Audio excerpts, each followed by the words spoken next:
Primeiro, eu dizer assim, que eu não disse que o deputado era playboy, ele se doeu, o movimento dele, o MBL, é basicamente um movimento de playboy.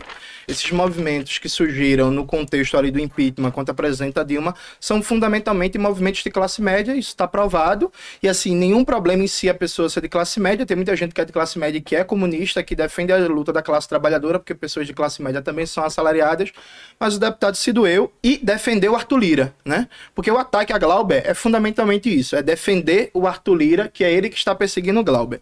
Por falar em atuação parlamentar, minha primeira pergunta é bem objetiva. Veja, a Vale do Rio Doce, que era a empresa mais importante de mineração do Brasil e da América Latina, foi privatizada numa operação criminosa durante o governo FHC.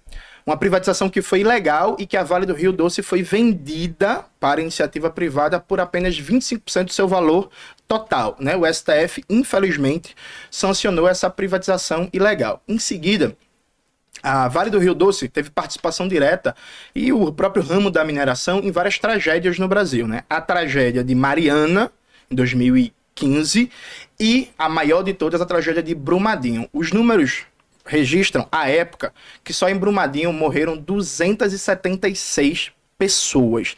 Esse número é só as vítimas diretas, né? Não pega as pessoas que morreram depois por doença, por depressão, que ficaram com sequelas múltiplas. Em 2019, Vilela, como resultado direto da tragédia de Brumadinho, foi apresentado um projeto de lei que criminalizava o rompimento de barragens por negligência. Ou seja, o controlador da empresa não cumpriu as normas de segurança, a barragem rompeu e causou desastre ambiental e humano, ele vai ser criminalizado, aumenta as penas ambientais, multas ambientais para a empresa, é a pena para o controlador, né? Foi um caso raro no Congresso, em que 367 deputados votaram a favor disso. Só 67 deputados votaram contra. Aliás, desculpa, 62 deputados. Kim Kataguiri votou contra o PL 2788 de 2019, que criminalizava o rompimento de barragens por negligência. Veja, em Brumadinho, cidade destruída, 272 pessoas morreram no imediato, prejuízos bilionários para as pessoas, para as pequenas e médias empresas e tal. A imensa maioria do Congresso votou a favor desse projeto, entendendo a importância frente àquela tragédia, mas só 62 deputados votaram contra. Kim Kataguiri foi um deles. E aí, deputado, você diz que é contra a impunidade, você diz que é contra a criminalidade, porque você foi um dos poucos deputados que votou a favor de não punir empresário mafioso que destrói a vida de milhares de pessoas. Lembrando que é até 3 minutos para a pergunta e 5 minutos para a resposta. Vamos lá, Kim. Vamos lá. Primeiro, uma falácia de dizer que atacar o Glauber Braga é defender o Arthur Lira. Uma coisa que não tem absolutamente nada a ver com a outra, né? A atuação parlamentar do Glauber Braga, ele agrediu uma pessoa dentro do próprio parlamento, não tem absolutamente nada a ver com eu fazer nenhuma defesa de nenhuma prática e de nenhum esquema de Arthur Lira. Então, assim, uma falácia pura e simples e aberta, escancarada para todo mundo que quiser ver. O outro ponto também em relação a, olha, é sempre esse velho discurso de que a empresa estatal foi vendida a preço de banana, foi vendida 25% do seu valor total. Ora, engraçado que nenhuma dessas pessoas que falam isso compraram as ações a preço de banana naquela época para ficar rico. Porque se você sabe que a empresa está sendo vendida por um valor muito abaixo daquele valor de mercado, é muito simples você ir lá e adquirir as ações e você participar daquela empresa e você ganhar e ter lucros com isso. Nunca ninguém faz isso porque sabe exatamente que não se calcula o valor total da empresa sem você considerar todos os passivos que ela responde, sem considerar todas as dívidas às quais ela responde. Em relação ao PL 2788, uma explicação muito simples e muito técnica na realidade. Você precisa separar, e esse projeto não separava, o que é uma barragem de rejeitos, o que é uma barragem de mineração, para uma barragem de infraestrutura de hidrelétrica. Eu fui relator do projeto de lei do licenciamento ambiental. Esse projeto, sim, instituía a pena muito dura para qualquer desastre ambiental causado por negligência, por omissão, por imperícia, em caso de barragens de rejeitos, porque a barragem de rejeitos é um passivo, é um prejuízo que aquela aquela empresa precisa arcar e que precisa ter uma atuação do Estado para fiscalizar e garantir a manutenção daquela barragem. Diferente de uma barragem de hidrelétrica, que é um passivo. O próprio negócio da hidrelétrica depende daquela barragem. Se aquela barragem não funcionar, aquele negócio vai dar prejuízo. Então são tratamentos distintos para situações distintas. E aí, eu perguntaria para você, se você acha razoável, depois de você fazer o EIA, de você fazer o RIMA, de um estudo de licenciamento ambiental, você destinar 10% de compensação ambiental e parte de 10% dessa compensação ambiental ser utilizada com a justificativa de você proteger o meio ambiente para construir estádio de futebol e para reformar a Câmara de Vereadores. É óbvio que este instrumento, que é um dos principais instrumentos de defesa do meio ambiente da legislação brasileira, está sendo utilizado para achacar empresários por interesses políticos e isso não se reverte em proteção ambiental. Então, eu quero fazer perguntas também objetivas para você. O que você acha de, depois de se fazer o EIA-RIMA, você ter a conversão de 10% em compensação ambiental e mais de 8% desse dinheiro não ser destinado efetivamente para compensar os danos e os impactos ambientais causados por esta obra de infraestrutura? 3 minutos para réplica, Jones. Vocês viram que o deputado não respondeu a pergunta. Veja, o deputado votou contra criminalizar rompimento de barragens por negligência, ou seja, não cuidar de todos os aspectos de segurança, né, que tem que haver para a barragem não romper, aumentava as multas ambientais para as empresas e a pena para os controladores das empresas. Tá subindo agora para as minhas redes sociais matérias mostrando que o rompimento em Brumadinho, em Mariana, foi devido à negligência, à falta de investimento em prevenção, em segurança na atividade profissional. Se o deputado discorda do projeto, ele poderia, por exemplo, apresentar uma emenda. Ele poderia debater com sua bancada ou com seus pares para fazer mudanças no projeto e torná-lo melhor, mais eficiente. Todo deputado pode ir lá fazer uma proposta de emenda, recolhe as assinaturas e tal. O deputado, ele votou para proteger os empresários, tanto é assim que ele acabou de falar que os empresários são achacados, então os empresários são vítimas. 270 pessoas, mais de 270 pessoas foram mortas em Brumadinho, e o deputado está com pena de empresário. Ele acabou de falar, ele está com pena de empresário.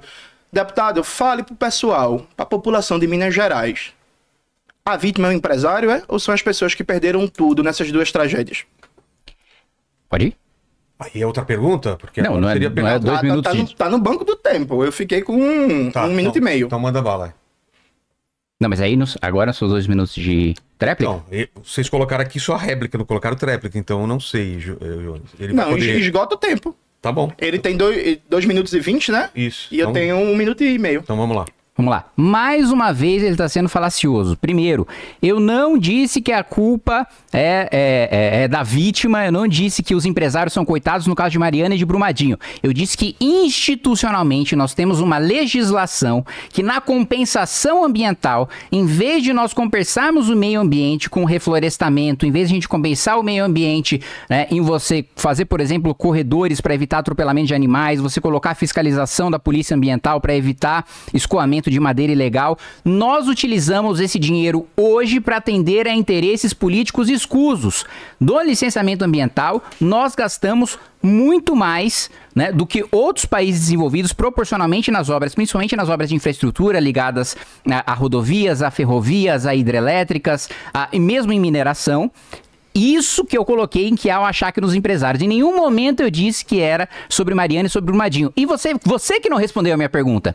Se você acha razoável, no EIA-RIMA, depois do estudo, você gastar dos 10% que você gasta com compensação ambiental, né, 80% desse dinheiro não vai para o meio ambiente. Eu queria até perguntar se você sabe o que é um EIA-RIMA. Se você sabe o que é um processo de licenciamento ambiental, você sabe o que significa o EIA-RIMA? Você sabe o que significa o processo de licenciamento ambiental? Você sabe o que significa você relatar um projeto maior na Câmara dos Deputados que depois vai superar a legislação que foi aprovada anteriormente, porque o posterior prevalece sobre o anterior? Eu queria saber se você entende essas premissas básicas para saber se a gente consegue debater. Porque se você não sabe o que é um EIA-RIMA, como é que eu vou debater com você? O que é um EIA-RIMA, Jones Manuel? Gente, como vocês percebem, o deputado ele está fugindo do assunto. Ele está puxando um debate sobre licenciamento ambiental, que tem uma pergunta para fazer para você sobre isso, sobre uma votação sua, que é pró-desmatamento, mas A pergunta que eu fiz foi muito objetiva. Frente à tragédia de Mariana e Brumadinho, houve um consenso na Câmara dos Deputados de endurecer as regras para tentar evitar novos desastres futuros. Se apresentou um projeto de lei de criminalizar o rompimento de barragens por negligência, perfeito? Então, isso tangencia o tema do licenciamento ambiental e das regras ambientais, mas temos aqui um tema específico. Esse projeto foi aprovado, a imensa maioria da Câmara dos Deputados votou a favor, gente de direita, de centro, fascista, liberal, gente do Novo, do PSL da época do Bolsonaro, e só 62 deputados votaram contra para proteger os empresários da mineração e, no caso específico, a Vale. O deputado Kim Kataguiri foi um dos que votou contra para endurecer a regulação penal, endurecer as penas para empresários que, de maneira negligente, provocam rompimento de barragens. Ele não explicou até agora por que ele votou contra esse projeto. Até a maioria dos parceiros dele, deputados, votaram a favor. Então quem está fugindo do debate é você, e você precisa explicar, deputado, porque frente à maior tragédia da mineração da história brasileira, você foi um dos poucos deputados do país inteiro que votou contra e para defender os empresários da mineração. E o rima nada? Acabou meu tempo. Ah, entendi. Então, não deu tempo de responder. Primeira pergunta aqui. O deputado federal, Kim Kataguiri, ele, quando era pré-candidato, ele acusou o Ricardo Nunes de ter entregado a cidade para o crime organizado, de ter relações escusas com o PCC, falou que o aumento descomunal de obras emergenciais, sem licitação e por aí vai, era indícios claros de corrupção. Na entrevista para o My News, na sabatina do My News, ele falou isso abertamente. Vocês terem uma ideia, pega aqui até os dados para citar certinho, Ricardo Nunes gasta mais com obras sem licitações do que todos os últimos 4 prefeitos de São Paulo juntos.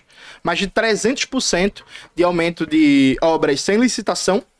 Isso comparado com os 4 últimos prefeitos. Se você comparar só com Bruno Covas, é mais de 8.000% de aumento de obras sem licitação.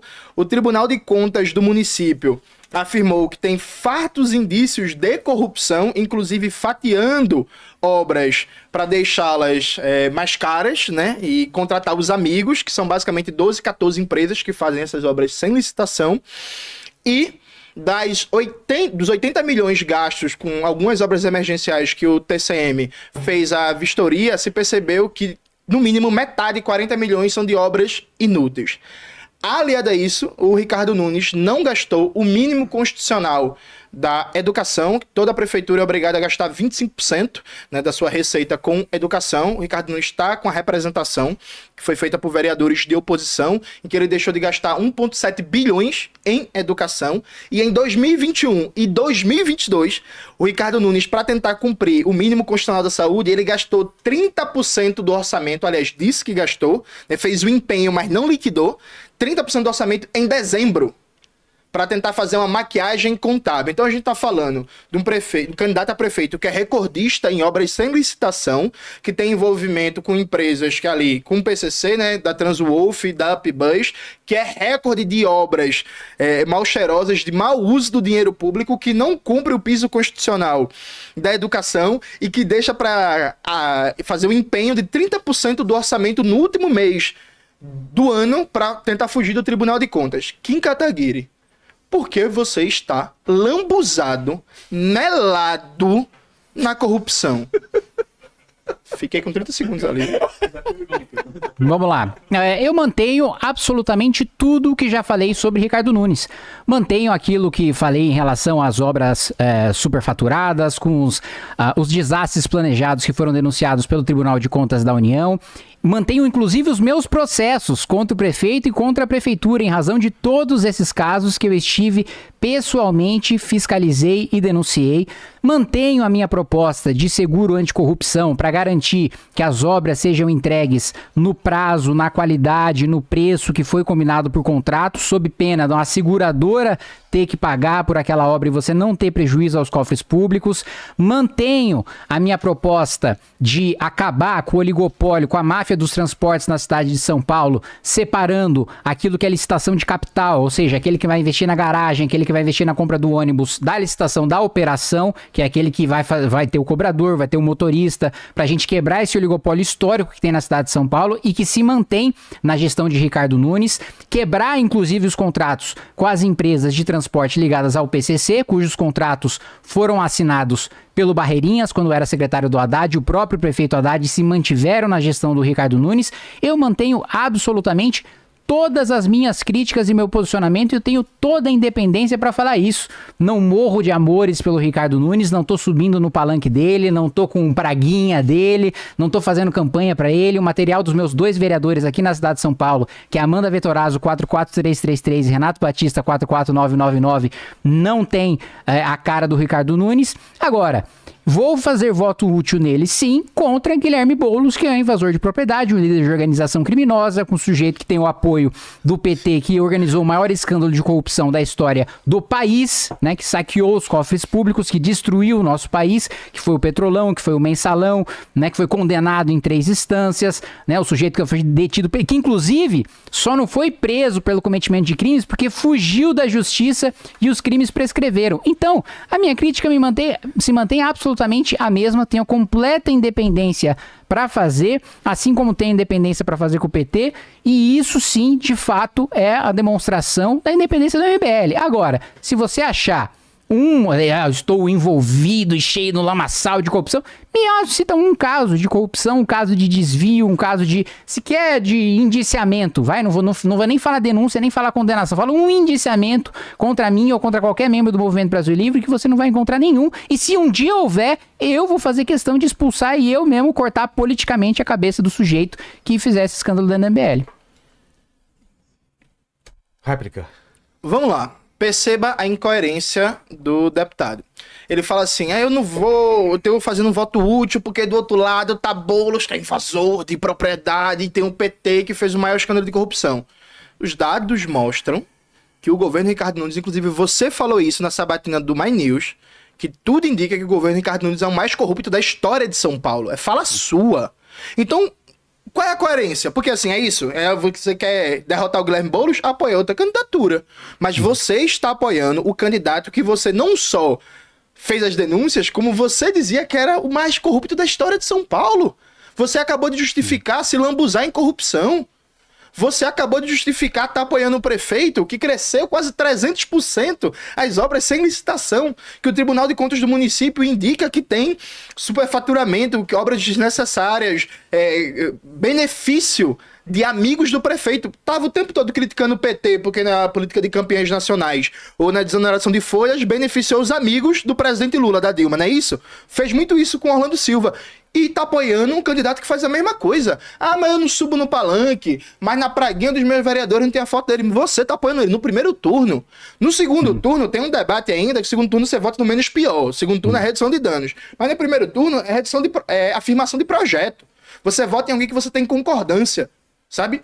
E aí, tu tá votando no candidato que é o mais corrupto da história de São Paulo, que é o sujeito que, inclusive, baixou o IDEB de São Paulo, que tá abaixo do IDEB nacional. É o sujeito que, como eu disse, não cumpre o piso constitucional da educação. É o sujeito que tá falando de qualidade do gasto público nosso debate inteiro. Ricardo Nunes, em 2021 e 2022, deixou para empenhar 30% do orçamento na educação em dezembro, não liquidou o orçamento para tentar fugir do Tribunal de Contas. É o pior manejo do gasto público da história recente da educação de São Paulo. E você tá apoiando. Eu concordo plenamente com você. Você tem 2 minutos e 20, ele tem 1 ainda. Eu concordo plenamente com você que no primeiro turno é um debate de ideia para votar no projeto que você acredita. E o projeto que eu acreditava é o meu. É o meu plano de governo, é justamente a minha candidatura. E a minha candidatura foi sabotada, foi retirada pelo partido justamente por todo o sistema que eu combato. Né? Todo o sistema que eu combato articulou a retirada da minha candidatura. Você tá rindo do quê? Não. Eu sou o cara da burguesia, eu sou o cara da imprensa burguesa, eu sou o cara dos grandes bancos. Sou tão foda que chega na hora do partido me dar legenda, eu não consigo. Ah, porra, que maravilha, hein? Que grande defesa da burguesia, que grande defesa dos grandes bancos, que grande defesa dos grandes oligopólios, que grande defesa dos interesses do sistema que eu tô fazendo. Você que é o antissistema, né? Você que é o cara, pô, que realmente tá revolucionando, juntando a galera pra pegar em armas, se nega, até agora ainda não respondeu em relação aos seus 2 tweets de campo de concentração e de matar adversários políticos, e é você que tá lá incomodando o sistema, fazendo vídeo no YouTube, vivendo de doação no Apoia. Isso aí, pelo amor de Deus, né, Johnny Manuel? Você precisa ter um pouco de coerência. Jones. Não, vocês viram que ele partiu pro ad hominem, né? Partiu pra tá fazendo vídeo no YouTube, não sei o que, não sei o que. Veja aqui, se você fosse realmente coerente, se você tivesse realmente compromisso com o combate à corrupção, ou você não apoiava ninguém à prefeitura, ou você apoiava outro candidato, ou você saía do partido. Você acabou de justificar apoiar o prefeito mais corrupto da história de São Paulo. Você acabou de justificar votar num cara que destrói o gasto público em educação. Eu acabei de citar os dados. Você acabou de justificar apoiar o cara que fez o maior número de obras de sanitização da história de São Paulo. Mais que o Haddad, mais que o Dória, mais que o Bruno Covas, mais que o Pita, mais que a Marta, mais que a Erundina. Qual é a moral que tu vai dizer? O MBL é contra a corrupção. O MBL defende a eficiência do gasto público. Tá achando ruim o partido? Sai do partido, parceiro. Vai pra outro. É contra teus princípios? Faz alguma coisa. Agora tá pagando de coitadinho, tá pagando de vítima pra justificar. O MBL está no colo do prefeito mais corrupto da história de São Paulo, e quem votar no MBL tá ajudando esse projeto corrupto a se manter. Agora vamos para a última pergunta, Kim. Bora. Vamos lá, primeiro vou começar a pergunta dizendo, não, quem tá votando no MBL não tá apoiando o projeto do Ricardo Nunes, mesmo porque os nossos vereadores vão ter toda a independência, como eu mantive todos os meus processos contra o Ricardo Nunes e todos os desmandos da prefeitura, os vereadores vão manter exatamente a mesma postura, porque a gente tem independência. Diferente do projeto das esquerdas, da destruição completa que o pessoal tá fazendo em Belém, que quer trazer para a cidade de São Paulo, junto, mais uma vez, em consórcio com o partido mais corrupto da história do país, né, aí sim, esse projeto no segundo turno, né, que é o único candidato que consegue vencer Guilherme Boulos no segundo turno, é o Ricardo Nunes, nós vamos fazer voto útil nele. E não há problema nenhum em se fazer voto útil, não vou subir em palanque, e depois de eleitos os nossos vereadores vão fiscalizar a prefeitura, e você pode cobrar. Você pode vir aqui, pode fazer vídeo e falar, foram pra base, estão puxando o saco do prefeito. Vamos cobrar e vamos fiscalizar como nós fizemos com todos os governos, inclusive nos governos em quais nós votamos. Agora vamos lá, a última oportunidade que você tem de responder, eu vou colocar 3 pontos aqui que você não respondeu, você tem a última oportunidade de responder agora, Jones Manuel, né? O primeiro ponto é em relação, você se diz muito preocupado com os incêndios, com as queimadas, com o meio ambiente, diz ser uma das suas principais pautas. Então eu quero perguntar para você, Jones Manuel, o que é um EIA-RIMA? Você defende aproveitamento de EIA-RIMA no mesmo território para empreendimentos diferentes? Você defende que se faça o licenciamento por adesão em compromisso nos territórios que você conhece e com as condicionantes ambientais dos empreendimentos que você conhece? Você defende que se faça o licenciamento bifásico para o transporte, obras lineares de, por exemplo, ferrovias ou de rodovias, para você melhorar a proteção ao meio ambiente ao mesmo tempo que desburocratiza o desenvolvimento de infraestrutura? Outro ponto, em relação ao plano diretor, você não falou absolutamente nada, né? Você não levantou proposta nenhuma, né? Você simplesmente atacou um espantalho, que é levantar um monte de prédio, que não é a minha proposta, e não disse absolutamente nada. E para finalizar, Jones Manuel, repito a pergunta assim, acho que já é a 3ª ou 4ª vez que eu estou perguntando sobre o que você escreveu. Você me mataria para fazer a sua revolução comunista? Você me mandaria para um campo de concentração? Você faria isso no trabalho? Você me mandaria para um trabalho, né, para um campo de trabalho forçado para eu quebrar pedra nos últimos 30 anos ter defendido o liberalismo e destruído o nosso país? Vamos lá, gente. Como vocês percebem, o deputado ele tá desesperado. Ele percebeu que esse bloco sobre Ricardo Nunes foi muito ruim para ele. Ele percebeu que ele saiu muito mal. Ele percebeu que não colou. Porque assim, o PT é corrupto. Ele tá repetindo isso para ver se cola. Mas repito, foi o próprio Kim Kataguiri que falou no debate do My News que o Ricardo Nunes, ao que tudo indica, é o prefeito mais corrupto da história de São Paulo. Palavras dele, que eu estou repetindo aqui. E eu já trouxe os dados. Então, ele tá vendo que pegou mal e ele tá querendo ver se sai alguma coisa, se consegue tirar um cortezinho, se consegue tirar uma lacrada. Veja, eu me recuso a comentar tweet, assim, essas montagens que tu tá fazendo, esses negócios. Não, deputado, eu não quero te matar, não. Tanto que eu tô aqui debatendo com você para mostrar sua incapacidade de apresentar propostas concretas para transformar as condições de vida da classe trabalhadora e do povo brasileiro de maneira geral, e sua incapacidade de manter a coerência. Porque você não conseguiu explicar como você tá apoiando o candidato mais corrupto da história de São Paulo, o prefeito mais corrupto da história de São Paulo. Aí você tá jogando pro PT. Mas tá, beleza. Eu sempre critiquei a corrupção do PT. Então eu tenho moral pra criticar a corrupção do PT e do Ricardo Nunes. Tu tá numa lógica meio que, eles roubaram, meu lado pode roubar também. Essa é a sua lógica. E aí, veja, deputado, eu acho uma tristeza isso, essa vulgarização, baixar o nível, meio que um desespero, a tentativa de pegar um corte e tal.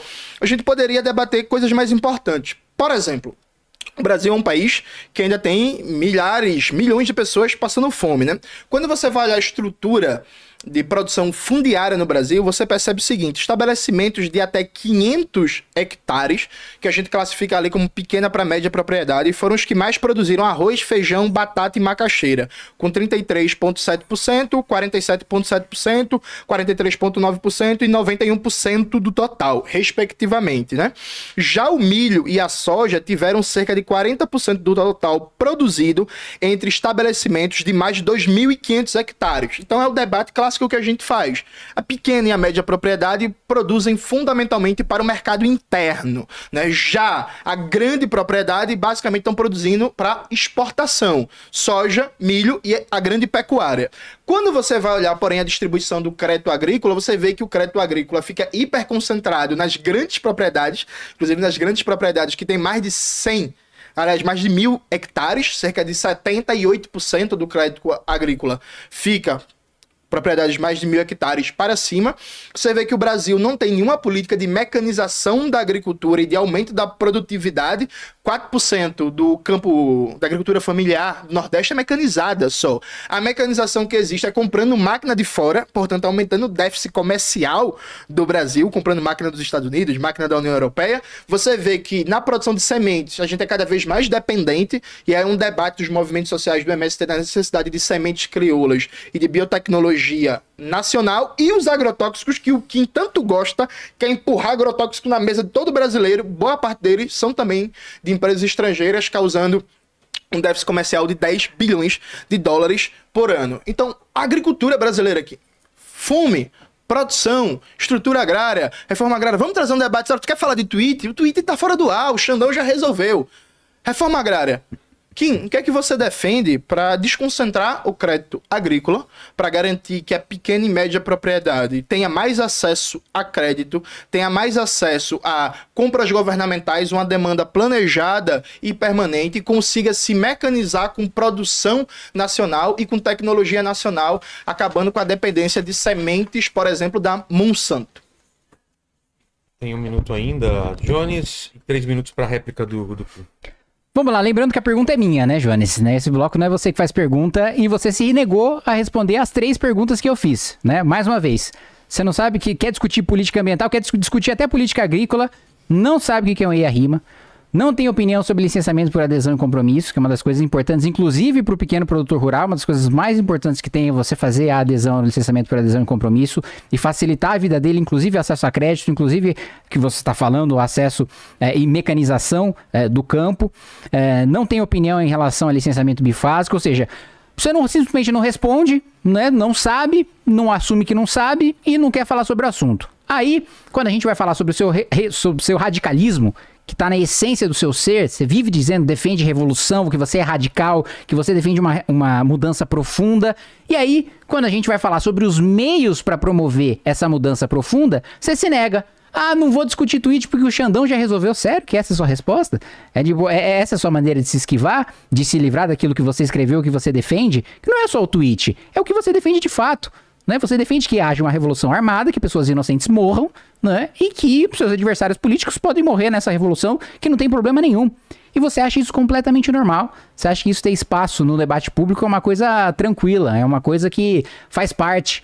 Você falar em mandar, né, liberais para campos de trabalho forçado, né? Aí você também, não tem problema, no Twitter caiu, eu já não ligo mais para essa opinião, já não tem mais problema nenhum. Ou seja, defender morte de adversários. Você já defendeu arrastar ministro do Supremo Tribunal Federal pelo cabelo também, né, difundindo ódio no evento do Sindicato de Trabalhadores de Fortaleza, salvo engano. Então, aí, não me recordo, não sei, o Xandão tirou. Agora é isso, agora é essa cara de blasé de que não sabe defender a própria ideologia, não sabe defender o próprio método, e isso tá no âmago, isso tá na essência do nosso debate político, porque, diferente de você, eu sou conservador, eu defendo a saída, a solução dos conflitos pelas instituições, pelas mudanças graduais, respeitando o que a gente herdou dos nossos antepassados, acreditando que a gente tem um pacto com o passado, com aqueles que já viveram, com aqueles que estão vivendo e com aqueles que ainda estão por viver.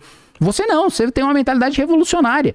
E aí, o principal ponto, que é o meio, que é como você vai chegar lá, como você vai fazer, o que você vai fazer, quais são os métodos que você vai utilizar, você se nega a responder e diz que o Xandão resolveu porque tirou o Twitter. Então, assim, eu queria saber a sua resposta sobre isso. E, mais uma vez, plano diretor, absolutamente zero conhecimento, estou completo despreparo para vir aqui discutir uma política pública, que é a principal política pública municipal que tem a ser discutida, porque é a principal função do Legislativo Municipal.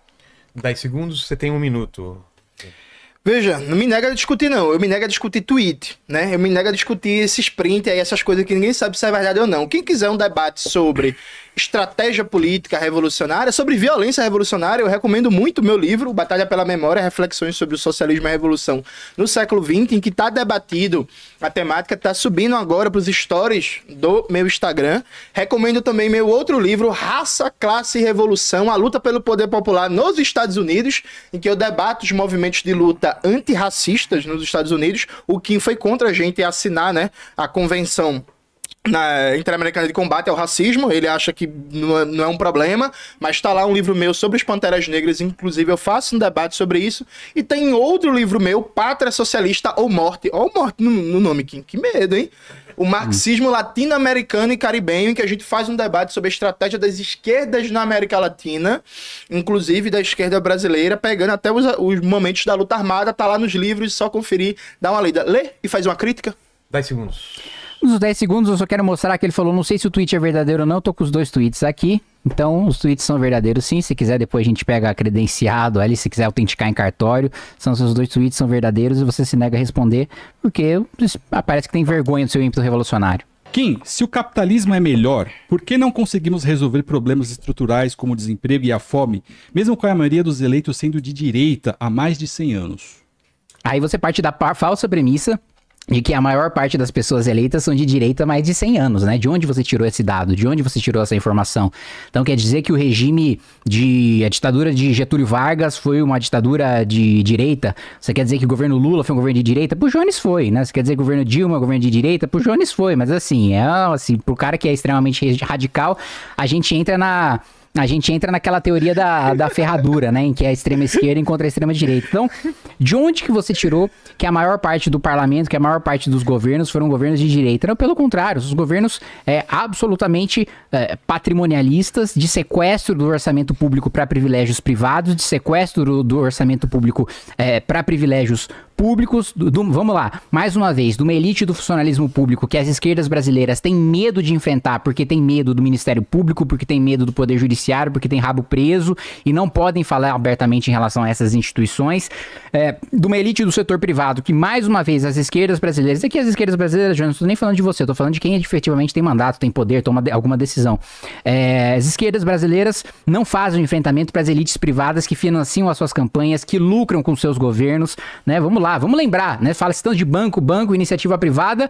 Nunca houve governo que deu tanto privilégio tributário para grande empresa do que o governo Dilma. O governo Dilma foi o maior promotor. Aliás, a desoneração da folha para os setores começou no governo Dilma, né? E não há governo que mais concedeu, né, esse tipo de privilégio tributário do que os governos petistas. Não houve governo que os bancos lucraram tantos também do que quantos governos petistas. E basta ver as doações, o pessoal do Itaú, Neca Setúbal, Rubens Ometo, todas essas doações milionárias que se fazem para governos e para partidos de esquerdas, hoje o hegemônico, o dominante é o PT, são sócios do poder, né? Então não há que se dizer que, nossa, nós estamos com esse sistema há 100 anos, esse sistema não funcionou. Pelo amor de Deus, vamos pegar, mais uma vez, repito, as melhores práticas que nós temos os estudos que nós temos da OCDE, que nós temos do Banco Mundial, que nós temos do Fundo Monetário Internacional, das boas práticas, do que funcionou, do que efetivamente deu resultado para a educação, para a saúde, para a assistência social, né? A mobilidade social, para vocês terem uma noção, nos países da OCDE, quem nasce no 20% mais pobre nos países da OCDE tem 70% de chance de sair dessa faixa social. Essa chance aqui no Brasil é mínima, é quase que nula. O sujeito no Brasil nasce pobre para sair da pobreza. Segundo esse estudo, ele vai demorar 9 gerações, salvo engano, não sei se eram 9 ou se eram 7 gerações para sair da pobreza, justamente por causa que a gente tem, primeiro, uma tributação que pesa mais sobre os mais pobres, que é a tributação sobre o consumo, tributação sobre folha de pagamento, que mais uma vez também penaliza os mais pobres, dificulta a geração de emprego e renda, diminui a nossa produtividade. A gente também tem um problema de complexidade tributária, né? Por que há tão pouco investimento privado no Brasil em ciência e tecnologia? Você pega a Ambev, por exemplo, o número de advogados tributaristas que eles têm, o número de contadores que eles têm, o setor que eles têm só para cuidar de tributos é maior do que de pesquisa e desenvolvimento. Isso não acontece em nenhum país desenvolvido e ouso dizer, mesmo em países em desenvolvimento. No ano passado, eu tive em Singapura, no Congresso dos Países do Sudeste Asiático, e a gente toma pau, assim, de países em desenvolvimento, a Indonésia, o Vietnã, a própria Singapura, países que hoje, né, estão com políticas públicas muito mais eficientes do que o Brasil e com revisão de gasto público para a gente saber a qualidade do gasto, coisa que eu repito, não se faz aqui no Brasil. Então, dizer que a gente está há 100 anos governado pela direita é uma piada, assim, é de um conhecimento político absolutamente superficial, raso, que não corresponde à realidade. Na verdade, desde a redemocratização, nós tivemos mais governos de esquerda do que governos de direita, e as políticas implementadas sócias, né, de uma elite privada corrupta, de uma elite pública corrupta que mantém os seus privilégios às custas dos mais pobres. Então, assim, dizer que a própria premissa da pergunta, o próprio pressuposto da pergunta é absurdo, de você dizer que a direita e o capitalismo governou o Brasil durante 100 anos. Vamos ver propostas e políticas públicas de países que tiveram superávit, equilíbrio fiscal, investimento sério em ciência e tecnologia, investimento sério, né, no desenvolvimento da sua indústria, uma política industrial que não privilegiou os amigos do rei, mas que de fato promoveu a competitividade da indústria para participar da cadeia global de produção. Isso sim a gente tem que olhar e nos espelhar, que é o que funcionou e que a gente não precisa reinventar a roda. Comentários. Eu acho que o Jones não concorda. Vamos lá. Não, veja, não tem como concordar com essa piada. Assim, primeiro, assim, deputado, você passou uma vergonha aqui, né? Você comparou a dívida pública brasileira com a da Argentina e a da Grécia. A dívida pública argentina, o grande problema é que é uma dívida externa em dólar. A Argentina não emite dólar. Tem um perfil totalmente diferente da dívida pública brasileira. A Grécia não tem moeda, é a zona do euro, é um país sem soberania monetária. Então é uma dívida também externa, porque a Grécia não tem um ente monetário soberano. Isso, assim, é o básico do básico. O Brasil tem um ente monetário soberano, ele emite a sua própria moeda, e hoje, nesse momento, a dívida externa é baixíssima. A dívida brasileira é basicamente um perfil de dívida interna em moeda própria que o Brasil emite. Então, assim, festival de ignorância econômica. Dito isso, o deputado fez assim, não, como assim a gente tem 100 anos de capitalismo de direita? Primeiro, capitalismo é modo de produção. A propriedade privada é ou não é o elemento dominante e a economia de mercado e a economia brasileira? É, pronto. Então é capitalismo. Mas não tem a maioria do governo de esquerda, de direita. Não tem não, deputado. Aí 15 anos de Getúlio Vargas é o quê? República Velha era o quê? De esquerda? Washington Luiz era o quê? Comunista? Aí depois vem o governo Eurico Gaspar Dutra, e aí pouco tempo depois vem o golpe empresarial militar, 21 anos de ditadura, era o quê? De esquerda? Comunista? É? Comunista? Aí vem o governo Sarney, o governo Collor, FHC era o quê? De esquerda? Privatizando tudo, entregando tudo pro mercado privado, para as multinacionais, destruindo emprego, destruindo serviço público. Aí, interregno ali do governo Lula-Dilma, que é um governo social-liberal, governo Temer, governo Bolsonaro. Peraí, pô. Respeita a pergunta do rapaz, respeita a história brasileira. Sim, a maioria da história... A gente só teve governo de esquerda no Brasil basicamente uma vez. Foi o governo João Goulart. Foi o único governo da esquerda, mesmo, enquanto presidente, que a gente teve na história brasileira. O resto, os governos Lula e Dilma, governos social-liberais, centro-direita, né? E o resto do governo de direita. Uns de direita neoliberal, como FHC, outros de extrema-direita, outros de extrema-direita meio fascistoide, meio maluca, mas que mantinha ainda uma respeitabilidade, como o governo Temer. E o deputado achou a pergunta engraçada. A gente vive ou não uma economia de mercado? A gente vive ou não uma economia baseada na propriedade privada? Aí o deputado vai e cita o Vietnã. Bora fazer igual o Vietnã, deputado? Começa a nacionalizar todas as terras? Assim. Aí ele cita Singapura, que tem 5 milhões de habitantes, pega 2 zonas de São Paulo do tamanho de Singapura. Tá de brincadeira, deputado. Aí cita a OCDE, vamos trazer o padrão, por exemplo, de presença estatal, de regulação do trabalho, de proteção trabalhista, de modelo tributário da OCDE para o Brasil? Eu vou achar ótimo. Seu partido vai votar contra. Seus amigos vão votar contra. Sabe? Porque você fala que enfrenta. Eu enfrento a elite empresarial. Não enfrenta porque você nunca abriu a boca contra as privatizações mal cheirosas para entregar patrimônio público de graça para iniciativa privada. E vai começar o próximo bloco, eu vou citar vários exemplos. Você faz demagogia, faz graça ao governo Dilma, que eu sou contra também, desoneração da folha. Mas eu quero ver você falar alguma coisa sobre as privatizações, que a gente vai entrar no assunto no próximo bloco. Última pergunta para Jones, do chat. Do chat, Alta Linguagem aqui pergunta. Por que os comunistas agem como se não houvesse uma extensa bibliografia anticomunista filosófica e econômica, não apenas história de regime, com a qual eles devessem lidar nomes como Kolokowansky, Raymond Aron, Arthur Koestler e Milovan Dilas? E também ele pergunta, o comunismo virou um nicho de mercado para se ganhar dinheiro? 5 minutos para... Perfeito, vamos lá. Primeiro dos nomes que ele citou, o Raymond Aron é um bom autor, conservador e tal, mas é um autor qualificado que vale a pena ser lido. Eu não acho que marxista tem que só ler marxista, não. Tem que ver se o conservador ou liberal é um bom autor, né? Sei lá, foi um Olavo de Carvalho, é melhor não ler, é melhor ignorar. O MBL gostava, deixou de gostar, mas o Raymond Aron é um autor respeitado, um autor conceituado que tem contribuições importantes, inclusive no âmbito das ciências sociais.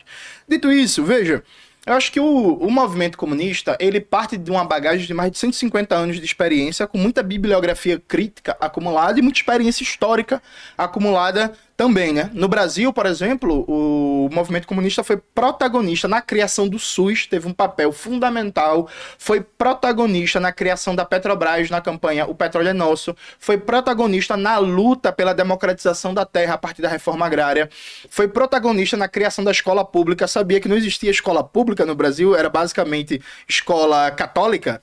Teve uma luta gigantesca em defesa de uma escola pública, de perspectiva nacional laica. A gente teve um protagonismo também muito importante nisso. Então eu acho que a gente tem uma bagagem, tem um recall muito importante. Eu, inclusive, lancei recentemente um livro novo, Batalha pela Memória, Reflexões sobre o Socialismo e a Revolução no Século XX. Livro que está subindo agora para as minhas redes, publicado pela Baioneta e pela Ruptura, em que eu busco fazer esse balanço, né?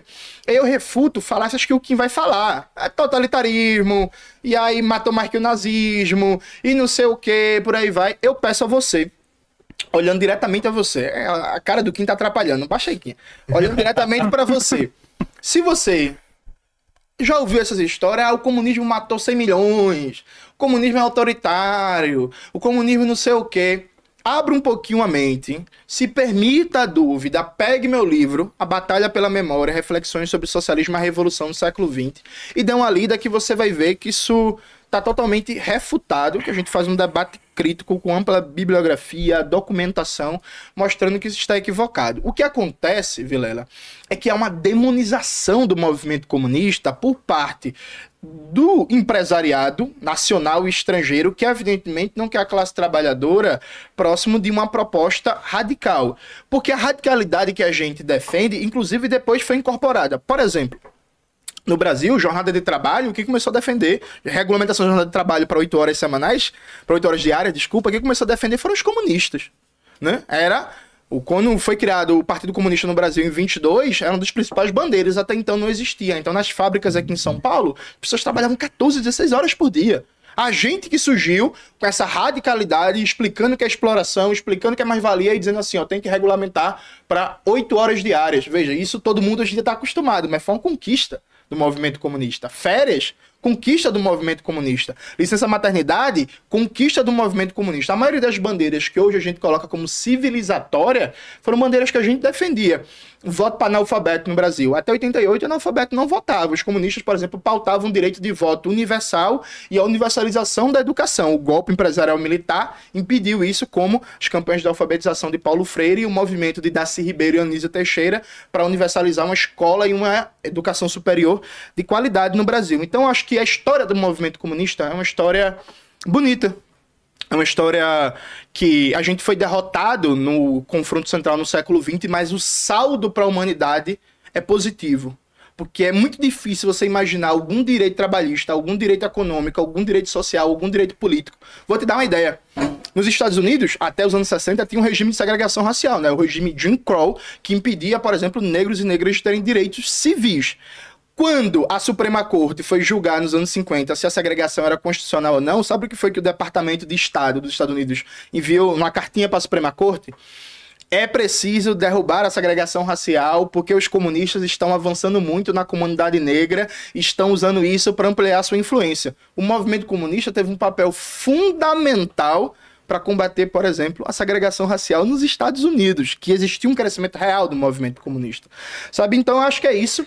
Inclusive, dizer que hoje, nós, comunistas do PCBR, nós defendemos a redução da jornada de trabalho, né, para 30 horas semanais e o fim da escala 6x1, porque desde 1988 que não há redução da jornada de trabalho no Brasil. E em São Paulo, quando teve a Revolução de 30, foi instituída a jornada de trabalho de 8 horas em 1931. Faz quase 100 anos que a jornada de trabalho é a mesma e precisa ser reduzida. Deputado, você é igual Marcos Feliciano, que quer que o trabalhador trabalhe até a exaustão e morra a trabalhar, ou defende a redução da jornada de trabalho? 3 minutos para comentários. Vamos lá, falácia da falsa dicotomia, né? Só existem essas duas alternativas. Ou você defende a redução da escala de trabalho, ou você defende que o trabalhador trabalhe até morrer, né? Vamos lá. Primeiro que essa regulamentação na prática não teria efeito, porque hoje a gente tem 40 milhões de informais, né? Então, essas leis trabalhistas não vão se aplicar para ninguém que hoje está informalizado, e justamente por causa do alto custo que você tem hoje de contratação, o empresário paga muito e o empregado recebe pouco, justamente por causa dos encargos trabalhistas e da quantidade de dinheiro que fica com o governo do pagamento da folha de pagamento. E vamos lá, outro ponto, eu comparei a saúde fiscal dos países, eu não disse que o perfil da dívida era igual, mais uma vez você estava utilizando a falácia do espantalho para atacar uma coisa que eu nunca disse, né? O que eu coloquei é justamente a saúde fiscal desses países levou a um período de deteriorização econômica que também levou a uma crise de dívida. E para mais do que isso, você ainda quer chamar todos os governos, né, de direita, de governos capitalistas, de governos liberais, não, né? Há franjas, né, do capitalismo, do liberalismo, do conservadorismo. Não dá para você falar que a ditadura militar foi um regime fiscalista, foi um regime que manteve equilíbrio fiscal, foi um regime que adotou políticas liberais. Não, justamente pelo contrário. A gente saiu do período da ditadura militar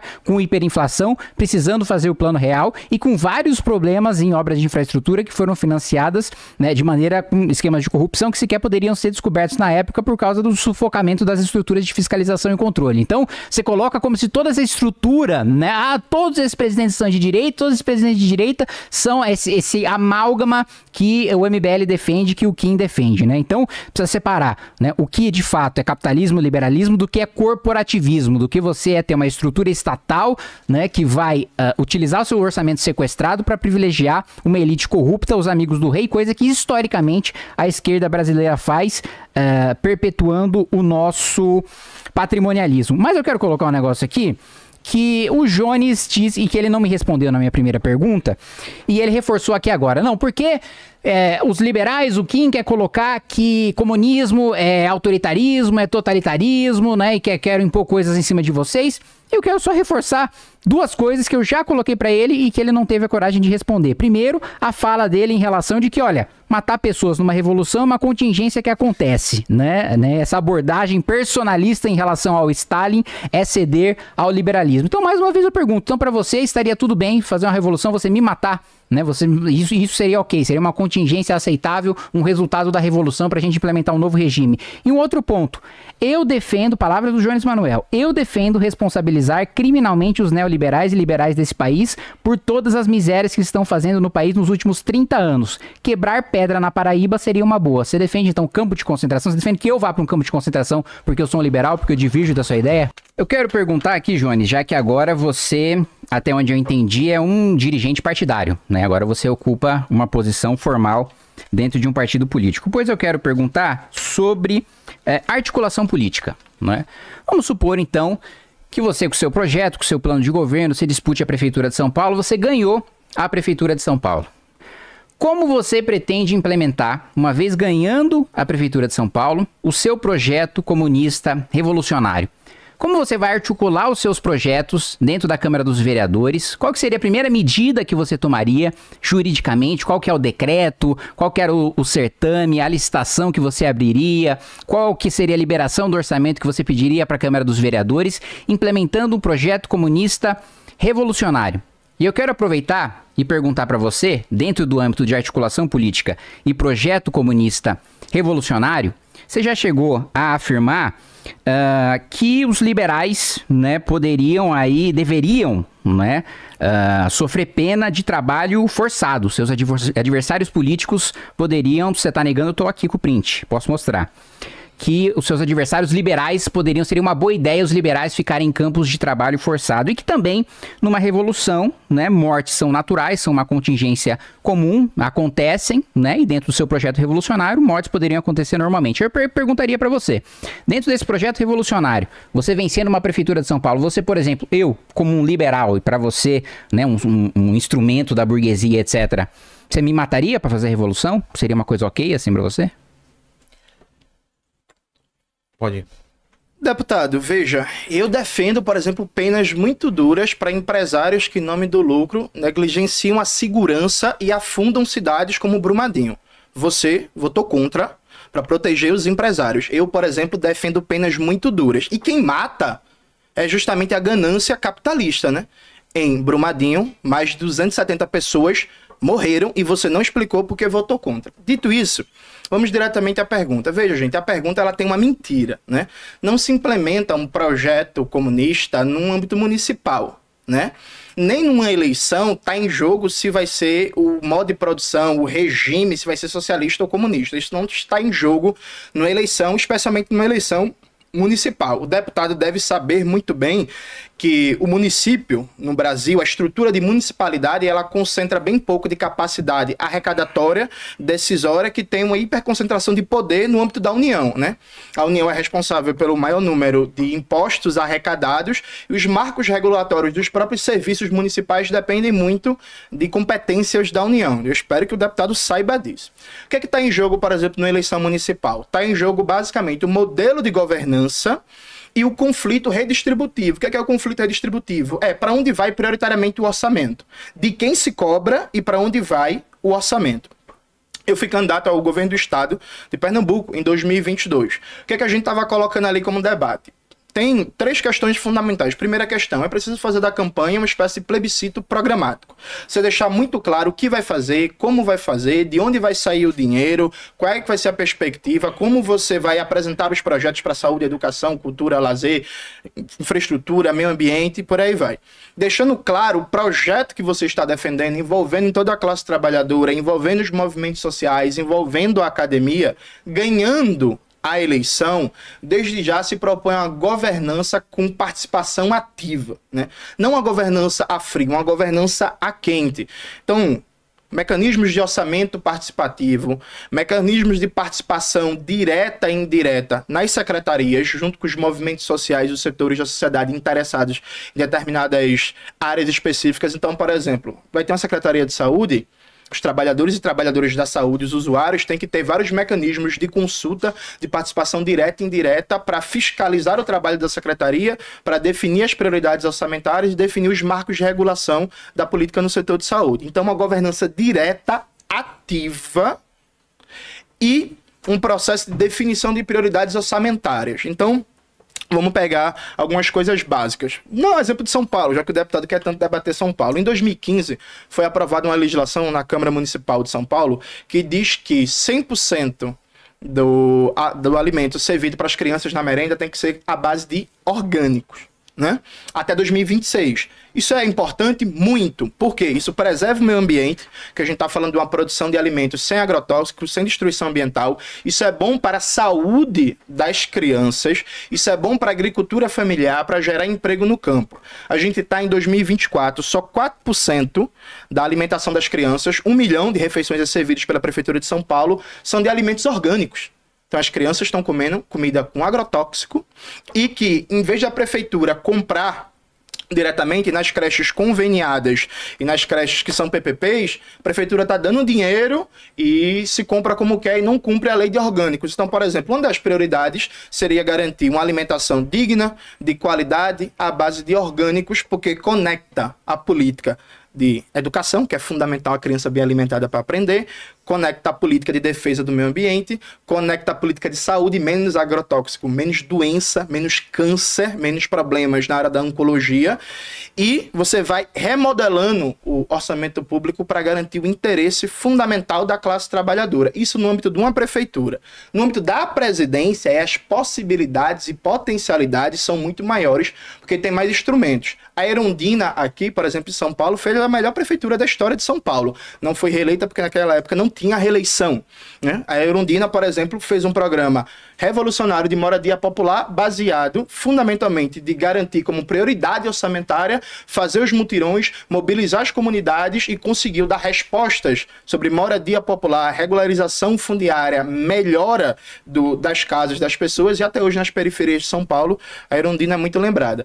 Então é uma governança com participação popular direta, com prioridade de destinar o recurso público para os interesses da classe trabalhadora e combatendo todas as roubalheiras do Ricardo Nunes, que o Kim Kataguiri é cúmplice, já que apoia ele.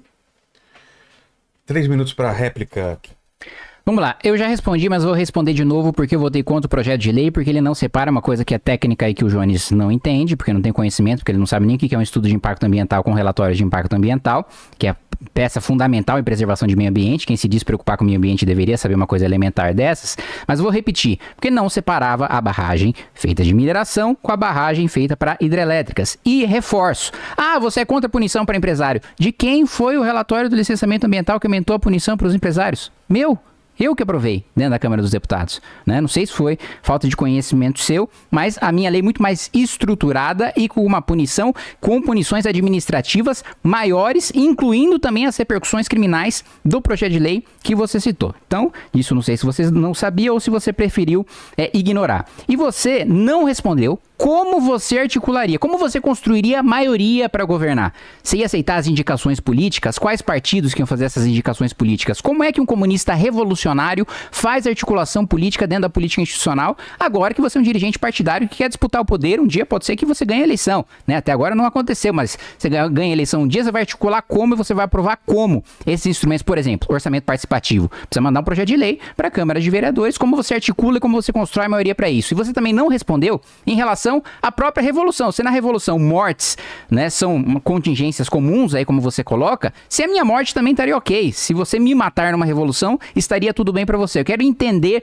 da sua mentalidade até onde vai, né, o uso da violência, o uso do massacre para você implementar a ideia que você acredita. Outro ponto em relação a elogio ao programa ao governo da Erundina, que a Erundina é muito lembrada na periferia até hoje. Claramente você não anda na periferia de São Paulo, porque, olha, eu vou para Parelheiros, vou para o Parque de Taipas, eu vou para várias comunidades daqui, inclusive onde o MBL possui ONGs de trabalho de assistência social, e não tem ninguém falando bem, ninguém lembrando de Erundina, pelo contrário. Os planos diretores aprovados, formulados e levados a cabo pelos governos da Erundina jogaram os mais pobres ainda mais para a periferia, com menos saneamento básico, com menos acesso à energia elétrica, com menos acesso a esgoto, com linhas de ônibus piores, aumentando o tempo que eles passam, né, dentro do transporte público e piorando a sua condição de vida de maneira geral. E o outro ponto, orgânicos preservam o meio ambiente e diminuem o desmatamento. A produtividade do orgânico é muito menor do que a produtividade do alimento comum. Você desmataria muito mais, você destruiria muito muito mais o meio ambiente se você implementasse alimentos orgânicos 100% para todo mundo, seja em escola, seja em repartições públicas, seja na iniciativa privada ou no mundo inteiro. O desmatamento aumentaria justamente porque você não teria o controle de pragas que você tem hoje com os pesticidas, que inclusive em doses legais hoje nunca houve nenhum caso de prejuízo à saúde pelo uso de pesticida em doses legais permitidas pela legislação. O que há são problemas de saúde causados pelo excesso fora da lei. Segunda pergunta, Não, se quiser... eu tenho 3 minutos da réplica. Não, a réplica é dele. A pergunta foi dele, a você responder a réplica dele. Você pode incluir na sua pergunta de 3 minutos. Eu te falei que essa regra é falha. Eu preferia um tempo. Bora lá. Aproveita nessas 3 minutos e faz algum comentário e já faz a pergunta, então. Vamos lá. Primeiro, o deputado Kim Kataguiri acabou de mentir. Maxwell vai subir para as minhas redes sociais agora, tá lá no story do Instagram. O Kim Kataguiri, ele votou a favor da PL 3729 de 2021, que dispensa o licenciamento ambiental para vários empreendimentos, em que todos os ministros do meio ambiente, ex-ministros do meio ambiente, do governo Collor, sendo pelo governo FHC, governo Lula, governo Dilma, governo Temer, todos foram contra. Então o deputado Kim Kataguiri votou a favor do PL 3729 de 2021, que dispensa o licenciamento ambiental para vários e vários empreendimentos. E ele também não respondeu, reparem bem. O PL que criminalizava o rompimento de barragens por negligência, se ele tinha discordâncias, ele apresentava tentativa de mudança e melhorar o projeto. Ele só votou contra e nunca mais apresentou nenhum projeto de lei. Eu aprovei.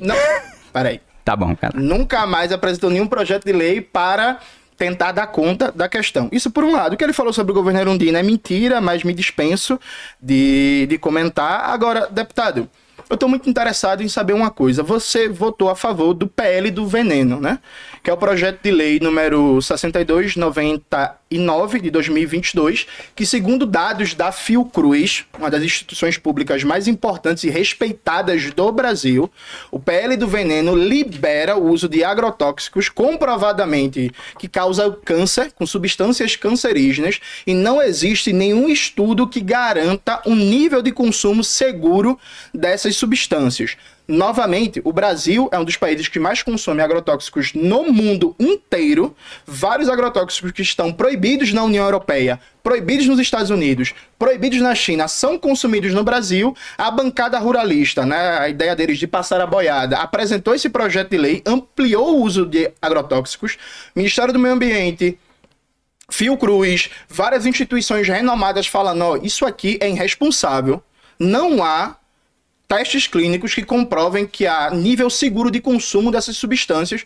O deputado Kim Kataguiri foi e votou a favor, junto com a bancada ruralista, e mente sobre a produção de orgânicos, e mente porque o grau de produtividade depende basicamente da escala de produção, do acesso a crédito e das técnicas produtivas que estão colocadas. A partir do momento que você estimula a demanda, que você apoia com crédito, com maquinação, né, aumentar a composição orgânica do capital, você consegue aumentar a produtividade. Agora, Kim Kataguiri, quem tá certo? É você ou é a Fiocruz? Porque a Fiocruz disse que o projeto que você votou a favor traz consumo de substâncias cancerígenas que não há testes clínicos provando nível de consumo seguro. E você votou a favor. A gente vai confiar em quem?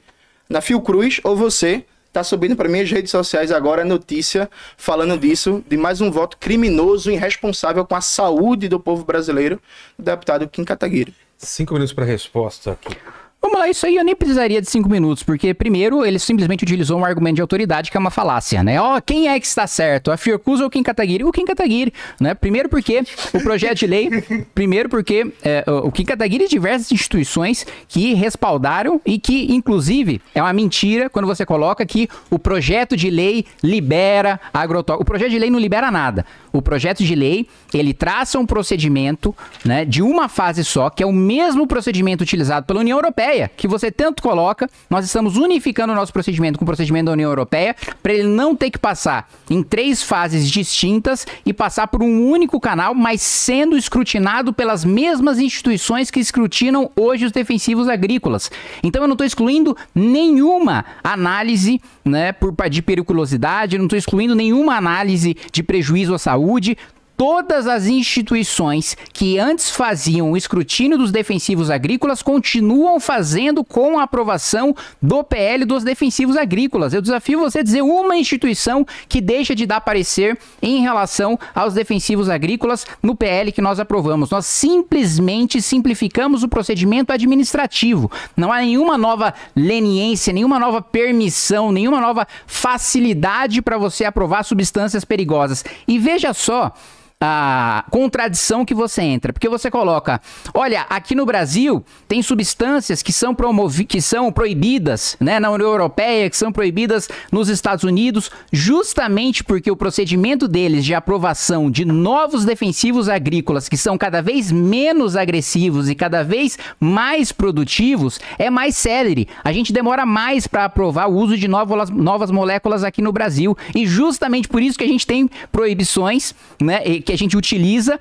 produtos atrasados, e muitas vezes, né, o produtor recorre a contrabando para utilizar os produtos mais modernos que possuem no mercado. Então, há uma contradição entre o que você coloca da nossa demora, da nossa burocracia, dos procedimentos administrativos pelos quais o produtor precisa passar hoje, e em relação ao procedimento que nós estamos igualando com o procedimento da União Europeia. E veja, um dos países, né, mais longevos do mundo, com os alimentos mais saudáveis do mundo, com os hábitos mais saudáveis do mundo, com as melhores expectativas de vida, que é o Japão, usa N vezes mais agrotóxicos nas suas produções do que o Brasil. Usa muito, mas nem se compara. É tipo assim, coisa de pelo menos, se não me falha a memória, mas eu vou pedir também para colocar nas minhas redes, pelo menos 7 vezes mais do que a gente utiliza aqui no Brasil. Então é uma falácia você colocar... Ah, e outra coisa que assim é risível, você falar que na produção de alimentos orgânicos só não é tão produtivo, só não produz tanto num território tão pequeno em comparação com os alimentos comuns, porque não tem acesso a crédito e porque não tem um incentivo público, porque não tem escala de produção e porque não tem acesso a crédito. Não tem absolutamente nada a ver, é uma questão de tecnologia, é uma questão de você produzir muito mais num território muito menor. Hoje a gente conseguiria dobrar a nossa produção agrícola sem derrubar uma única árvore sequer, muito por causa da tecnologia, já na semente, transgênicos, defensivos agrícolas, tudo isso que vocês colocam contra, demonizam, né, tentam, né, colocar como se fosse a pior coisa do mundo. Se nós plantássemos orgânico no Brasil inteiro, nós desmataríamos o Brasil e ainda assim não seria o suficiente para alimentar toda a população, e não tem acesso a crédito que aumente magicamente a produtividade, que você magicamente, num território menor, vai conseguir produzir mais alimento porque o crédito está mais fácil, ou porque você aumentou a sua escala de produção. Você só vai desmatar mais, você só vai gastar mais território para você produzir uma quantidade menor de alimento do que se produz hoje. Então, assim, é um desconhecimento em relação à legislação de modernização de procedimentos administrativos para defensivos agrícolas, é um desconhecimento em relação à escala de produção que se pode dar e à produtividade em relação a alimentos orgânicos, e todo o procedimento e todas as agências que, mais uma vez, eu te desafio para reforçar, porque às vezes eu falei no início da fala, você esqueceu, colocar uma única instituição que deixou de fazer avaliação sobre defensivos agrícolas a partir da aprovação desse PL. 3 minutos para réplica. Vamos lá. Não sei se vocês repararam, quando eu citei a Fiocruz, não é argumento de autoridade, né? Nem eu sou agrônomo, nem você é agrônomo. Então a gente tem que trazer pessoas que estudam, que têm acúmulo, que têm pesquisas científicas sobre o tema. Veja, eu citei que todos os ex-ministros do meio ambiente foram contra o PL do veneno. Todos os ministros estão errados? Eu citei que a Fiocruz afirmou que não há testes clínicos para o consumo seguro dessas substâncias cancerígenas. O deputado Kim falou, não, mas tem várias instituições que atestam o contrário. Ele não falou o nome de nenhuma. Ele não falou o nome de nenhuma. Então não é argumento de autoridade, é uma questão técnica. Veja, o consumo desmedido de agrotóxicos está ligado ao desenvolvimento de várias doenças, inclusive na área da oncologia, né, casos de câncer, e que o consumo de agrotóxicos deve ser inibido e trabalhar para ter cada vez menos, dados os prejuízos à saúde da população, os prejuízos à fauna, à flora, a contaminação de lençóis freáticos, inclusive. Então a questão é bem simples, Kim. Você não tem uma tréplica, mas você que faz a próxima pergunta. Vamos lá, qual foi a instituição que disse que o PL do veneno não representava risco à saúde do povo brasileiro? Porque eu acabei de citar, esse momento já está nas minhas redes sociais, que a Fiocruz afirmou que não existe nível de consumo seguro comprovado com testes clínicos para essas substâncias cancerígenas que causam câncer. Isso é bem objetivo e bem simples, e você não respondeu.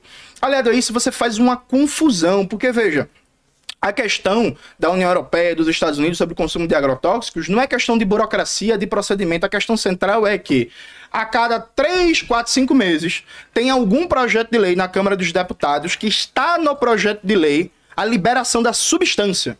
Está no projeto de lei. E aí, evidentemente, que eu não vou lembrar o nome das substâncias cancerígenas e por aí vai, que tem nomes ultra complexos de química. Mas assim, o Congresso brasileiro, de tempos em tempos, aprova a liberação de substâncias que a União Europeia, por exemplo, não usa. Isso é fato. É só dar uma pesquisada. Vou estar subindo aí para minhas redes sociais matérias sobre o tema. E o deputado faz uma demagogia, que é, por fora de estudos, por fora da experiência internacional. Vamos fazer o seguinte, deputado, apresente um projeto de lei dizendo assim, no Brasil só se usa os agrotóxicos que são liberados na União Europeia.